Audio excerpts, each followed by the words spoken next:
What's up, everyone? It's your boy Major Braxton back again today. Give you, I guess, a little bit of a Q&A video. Some of them aren't questions, they're just stuff I want to respond to. First things first, I want to thank each and every one of y'all for subscribing and watching yesterday's video. The support has been unreal, and it honestly made my day, or probably this year. It's unreal, so thank y'all very much. Let's get this started off with a comment from Rapid Plays on yesterday's video. It says, "Dude, I love you, but the y'all's gotta stop, man."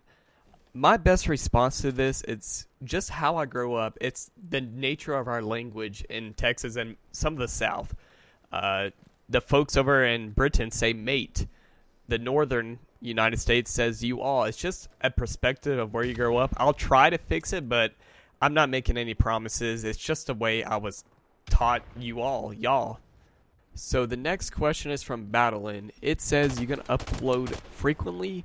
And the answer to that is, I hope to. I can't really make any promises because, as you saw in the podcast, I am a full-time college student and I do have a job. So I'm gonna try to do this on the side. I'm gonna try to have out my Optic jersey unwrapping tomorrow. They're not in boxes, they're in plastic wraps. So I'm gonna try to open it up and go over what years they are with y'all. So be on the lookout for that.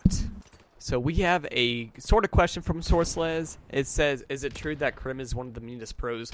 Just a joke I heard on the vid, by the way. But one more thing, when you said they talk a lot behind the scenes, do you mean about branding or content creation or what? So for the first part of that question, no, Krim is actually one of the nicest guys there. He does get flustered in-game a lot, but outside the game when he's talking, hanging out, he's a really cool dude.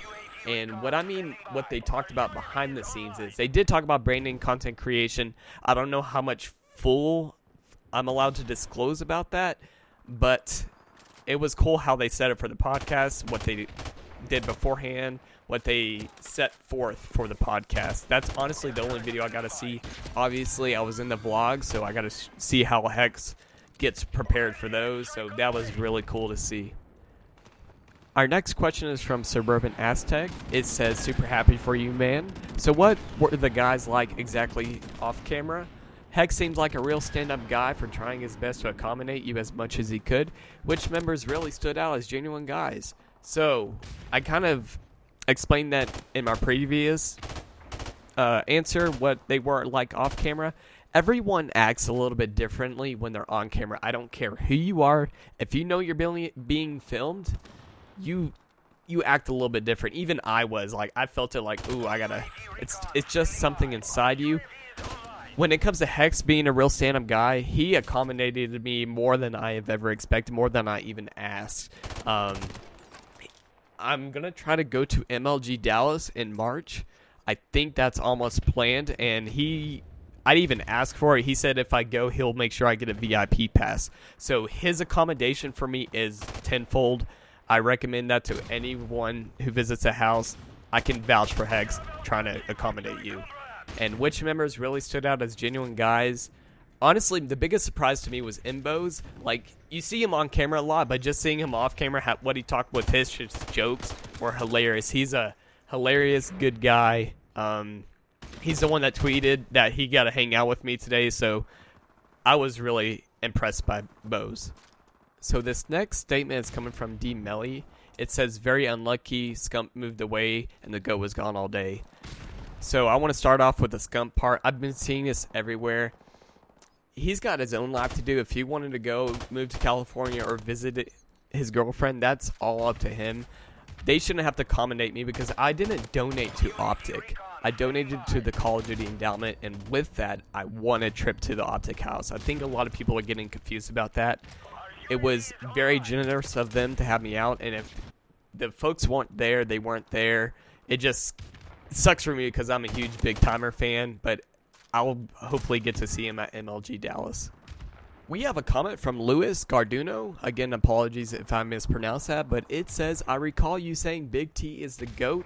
Yeah, you're fucking right. And just let me clarify, Big Timer is the greatest of all time. Hands down, no questions asked. I know it wasn't even a question, but there's my answer. If you have any more questions you would like me to answer on a future video or just want to know directly, tweet me on Twitter at MajorBraxton. I usually respond pretty quickly. The only questions I'm not for sure I'm allowed to answer is about content creation and personal branding. I don't know how much of that Hex wants me to share, so I'm just going to assume on the safe side.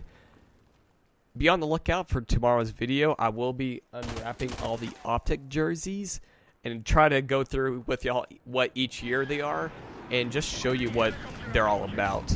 I want to thank y'all for watching today's video. It really, again, does mean the world to me that I have people supporting some of my videos. I'll see y'all tomorrow. Have a good day.